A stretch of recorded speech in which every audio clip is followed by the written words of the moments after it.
गई दुआरे बारतिया चाचा जी, दुआरे पर ठाड़ बने दुलारू दामाद हो, दुआरे पर ठाड़ बने दुलारू दामाद हो।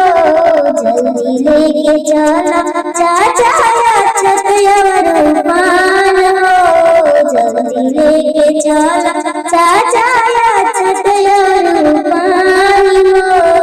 झुकी झुकी टीका वाला गैया चाचा जी, झुकी झुकी टीका वाला गैया चाचा जी, आई गई दुआरे बारतिया पापा जी, दुआरे पर ठाड़ बने दुलारू दामाद हो। प्रेम से कर पापा स्वागत झुमसा विकार हो, प्रेम से कर पापा स्वागत सविकार हो।